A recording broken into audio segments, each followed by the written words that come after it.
اب یہ بیٹا میں ایگزامپل اس لیے دے رہا ہوں تاکہ ہمارے دلوں میں گڑ کر جائے، کیونکہ ٹائم تو ہمارے پاس صرف نہیں ہے تو دین کے لیے نہیں ہے، دنیا کے لیے تو ہم نے جاگنا ہو تو فجر سے پہلے اٹھ کے اسٹیشن پہ پہنچ جاتے ہیں۔ اس وقت کون سا شیطان تمہارے اوپر بیٹھتا ہے؟ وہ خود جگاتا ہے، اٹھو یار، دوست برا منا جائے گا۔ اعوذ باللہ من الشیطان الرجیم، بسم اللہ الرحمن الرحیم۔ وَإِن يَمْسَسْكَ اللَّهُ بِضُرٍّ فَلَا كَاشِفَ لَهُ إِلَّا هُوَ وَإِن يُرِدْكَ بِخَيْرٍ فَلَا رَادَّ لِفَضْلِهِ يُصِيبُ بِهِ مَن يَشَاءُ مِنْ عِبَادِهِ وَهُوَ الْغَفُورُ الرَّحِيمُ۔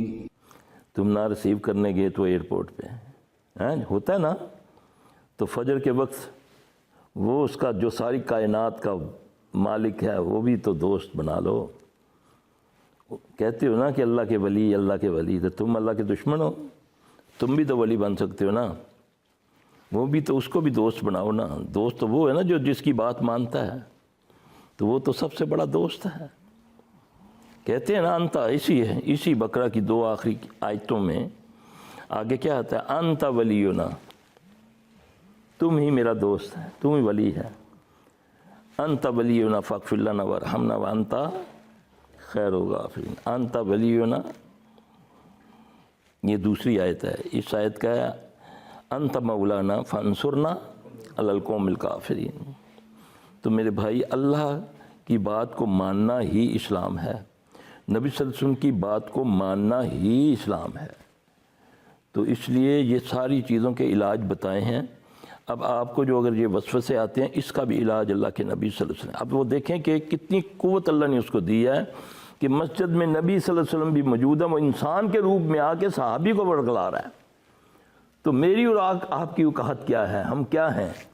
ان کے ایمان میں اور ہمارے ایمان میں کیا فرق ہے؟ ان کے لیے تو اللہ نے سنتیں جاری کی قرآن کے اندر کہ رضی اللہ عنہ ورضوا عنہم، کہ میں ان سے راضی ہو گیا، یہ مجھ سے راضی ہو گئے۔ تو ہم تو پرفتن دور میں آج تو ایک ہتھیلی کے اوپر باہر نکلو یا مسجد میں فتنے موجود ہیں، ہے نہیں؟ تو فتنوں سے، یہ پرفتن دور ہے، اس سے بچنے کا وہی طریقہ ہے جو اللہ کے نبی بتا کر گئے صلی اللہ علیہ وسلم۔ اب مسجد نبوی، وہ انسان، شیطان کے روپ میں انسان،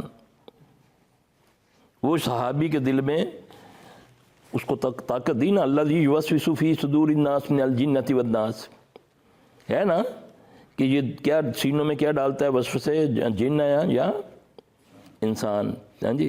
اب وہ اس کو نماز اپنی دکھا رہا ہے اور وسوسہ ڈال رہا ہے تیری نماز سے کچھ بھی نہیں، تیری تو نماز کوئی قبول نہیں ہوئی۔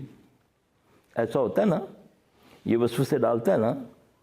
کئی کہتے ہیں یار سر صاحب اس لیے نماز نہیں پڑھتے جی، پیشاب جو ہے نا قطرے نکل جاتے ہیں، سارا دن ٹھیک رہتا ہوں، جب وضو کرتا ہوں تو ساتھ ہی پیشاب کے قطرے، یا ایک دم پیٹ میں ہوا گڑبڑ شروع کر دیتی ہے نا۔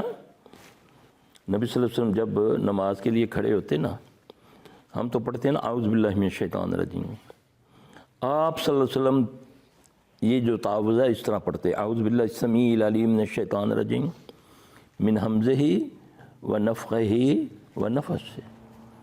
اے اللہ تو سمیع علیم ہے، میں تیری پناہ میں آیا اس رجیم کی پھونکوں سے، اس کے جادو سے اور اس کے وسوسوں سے۔ یعنی کہ نماز میں بھی یہ پھونکے مارتا ہے۔ نبی صلی اللہ علیہ وسلم نے فرمایا نا، بعض لوگ کہتے ہیں جی پتہ نہیں جی، ایک دم ایسا لگتا ہے جیسے ہوا خارج، وہ بیچارے 2-4 مرتبہ اس تکلیف میں ہوتے ہیں تو نماز چھوڑ دیتے ہیں، نہیں جی فائدہ کچھ نہیں، گناہ گار ہی ہونا ہے۔ جن نے نماز شروع کرنا ہے تو کیا ہوتا ہے؟ ہوا خارج ہو جاتی ہے یا قطرہ نکل جاتا ہے۔ ہاں، اللہ کے نبی نے فرمایا یہ تمہاری دبر میں پھونک مارتا ہے، اس لیے آپ پناہ مانگتے ہیں نا، من حمزہ ہی ونفخہ ہی ونفثہ، میں اس کے جادو سے، یہ جادو بھی کرتا ہے، یہ پھونکے بھی مارتا ہے، یہ وسوسے بھی ڈالتا ہے، اور اللہ کے نبی صلی اللہ علیہ وسلم پناہ مانگتے ہیں۔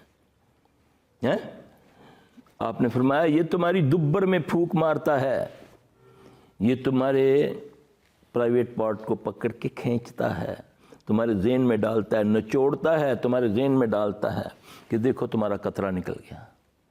ہاں جی، چلتا ہے لیکن جا کر آدمی دیکھتا ہے تو کچھ نہیں ہوتا. محسوس ہوتا ہے یہ قطرہ چل رہا ہے، یہ عورت ہے یا مرد ہے، یہ وسوسہ ڈالتا ہے. ان بیماریوں کا علاج ڈاکٹروں حکیموں کے پاس نہیں ہے. ان بیماریوں کا علاج اللہ کے رسول صلی اللہ علیہ وسلم نے بتایا.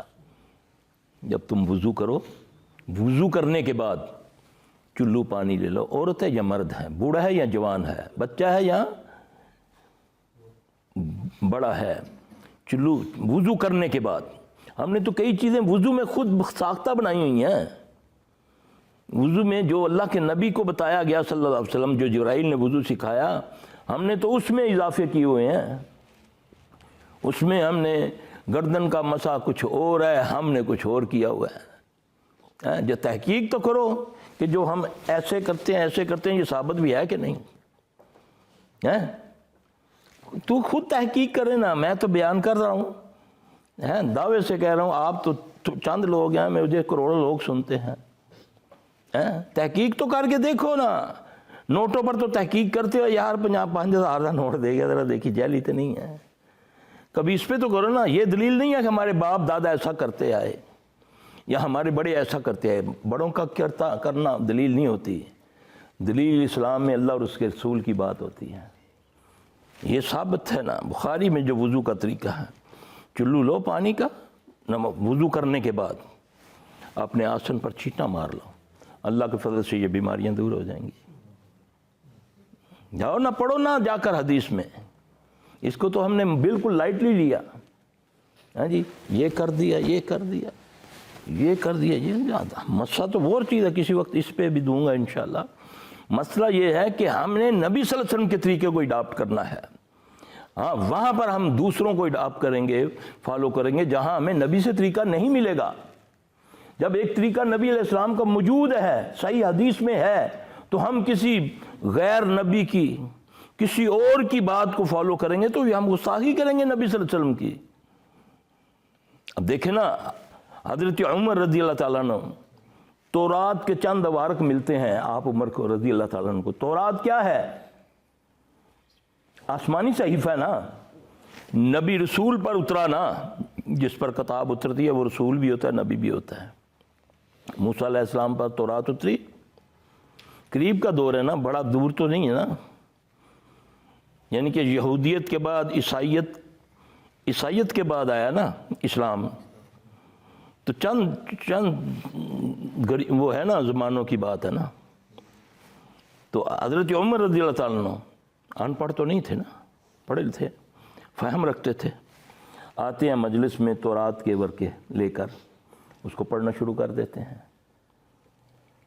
اب آپ صلی اللہ علیہ وسلم وہ تورات پڑھنا ہے، پڑھ رہے ہیں عمر رضی اللہ عنہ. آپ صلی اللہ علیہ وسلم کا چہرہ مبارک غصے سے فاق ہو رہا ہے، غصے سے لال ہو رہا ہے. حضرت ابو بکر رضی اللہ عنہ سمجھ گئے کہ یہ بات نبی صلی اللہ علیہ وسلم کو اچھی نہیں لگ رہی. حضرت ابو بکر رضی اللہ عنہ فرماتے ہیں، عمر تیری ماں تجھ کو گم پائے. یہ بڑی سخت بات ہوتی ہے. جیسے ہمارا پنجابی میں کہتے ہیں نا، تو ماں دے ہاتھ نہ آویں، یا کہتے ہیں نا تو مر جاویں. یہ عربی کے لفظ سے کیا عمر تیری ماں تجھ کو گم پائے. دیکھو نبی صلی اللہ علیہ وسلم چہرہ جب دیکھا تو سمجھ گئے کہ آپ صلی اللہ علیہ وسلم عوارق پھینک دیا. بھجن تو نہیں تھا، کوئی اور کتاب تو نہیں تھی، آسمانی صحیفہ تھا نا.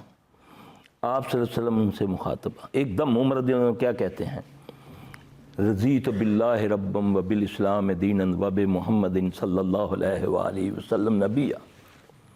آپ صلی اللہ علیہ وسلم پوچھتے ہیں، عمر کیا میں تمہارے لیے کافی نہیں ہوں؟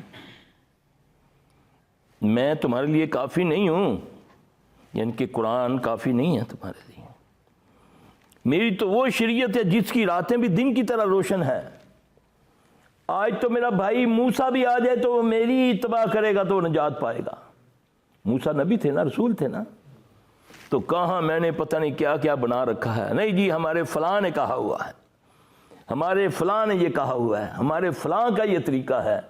صبح قیامت تک کے لیے میرے پیارے نبی صلی اللہ علیہ وسلم، کلمے کا معنی یہ نہیں ہے لا الہ الا اللہ محمد رسول اللہ. یہ معنی نہیں ہے کہ اللہ، معنی یعنی کہ تھا نہیں ہے، ہیں قیامت تک کے لیے ہیں، محمد رسول اللہ قیامت تک کے لیے ہیں۔ کوئی ملعون لعنتی دعویٰ کرے گا تو وہ ملعون ہوگا، لعنتی ہوگا۔ کلمے کا معنی ہے قیامت تک کے لیے ہیں محمد صلی اللہ علیہ وسلم۔ ہیں سے مراد کیا ہے؟ ان کی شریعت قیامت تک کے لیے ہے۔